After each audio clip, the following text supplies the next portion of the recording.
Hello बच्चों, आज मैं आपको पन्नाधाय की कहानी सुनाता हूँ जो एक बहुत पहले बचपन में जब मैं छोटा था उस दौरान मैं सुना करता था। और इस कहानी से बहुत ज़्यादा प्रेरणा हम सबको मिलती है। इस कहानी के जो मुख्य पात्र हैं राणा संग्राम सिंह, जो कि उदयपुर के महाराज थे, राजा थे। उनका देहावसान हो गया था, जिसके कारण उनके बड़े पुत्र, ज्येष्ठ पुत्र विक्रमादित्य सिंहासन पर बैठे, लेकिन राजपूत सरदारों ने उन्हें गद्दी से हटा दिया, यह कहकर कि वो अयोग्य हैं। इसके बाद राणा सांगा के छोटे पुत्र उदय सिंह गद्दी पर बैठे, किंतु वह अभी 6 वर्ष के बालक थे।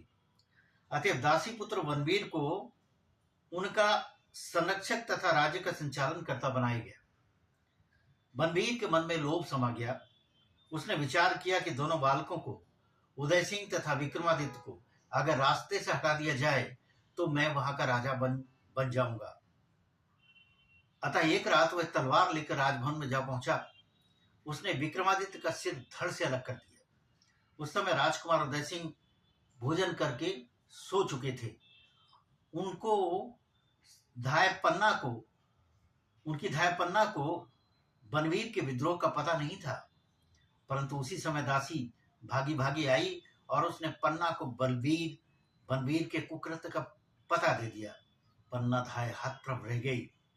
परंतु दासी ने जब कहा बनवीर इस ओर आता ही होगा, तो एक क्षण में उसने अपने कर्तव्य का निश्चय कर लिया। उसने दासी को कहा कि तुम राजकुमार उदय सिंह को टोकरे में छिपाकर ले जाओ और मुझे वीरा नदी के तट पर मिल जाना।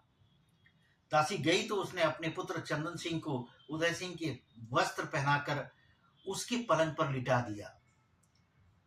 पन्नाधाय ने अपने पुत्र को उदय सिंह के आसन पर लिटा दिया, उसके पलंग पर लिटा दिया। दासी गई तो उसने अपने पुत्र चंदन सिंह को उदय सिंह के वस्त्र पहनाकर उसके पलंग पर लिटा दिया। बनवीर हाथ में नंगी तलवार लेके आ पहुंचा। उसने पूछा, उदय सिंह कहाँ है? पन्ना ने पलंग की ओर संकेत कर दिया। बनवीर ने तुरंत उदय सिंह की गर्दन पर वार किया और सिर धड़ से पृथक कर वहां से भाग गया। उसने यही सोचा था कि मैंने उदय सिंह को मारा है। पन्ना ने पलंग की ओर संकेत। पन्नाधाय का पुत्र बलि चढ़ गया था, परंतु ना तो उसके मुख से चीख निकली और ना ही उसने अश्रु बहाए। उसे तो अपना कर्तव्य निभाना था, क्योंकि उदय सिंह के स्थान पर कोई भी माता अपनी यदि पुत्र को हत्या के पर्पज से अगर कोई आ रहा हो और उसे वहां पर लिटा दे, तो इससे बड़ा बलिदान और त्याग क्या हो सकता है। पन्नाधाय का पुत्र बलि चढ़ गया था, परंतु ना तो उसके मुख से चीख निकली और ना ही उसने अश्रु बहाए। उसे तो अपना कर्तव्य निभाना था। बनवीर जब भवन से निकल गया तो उसने अपने पुत्र का शव कपड़े में लपेट लिया और नदी के तट पर जा पहुंची।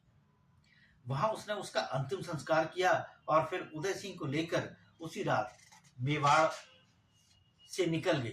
बाद में बनवीर को भी उसके कुकर्म का दंड मिला। उदय सिंह जब गद्दी पर बैठा तो उसने पन्नाधाय की चरण रज मस्तक लगाई।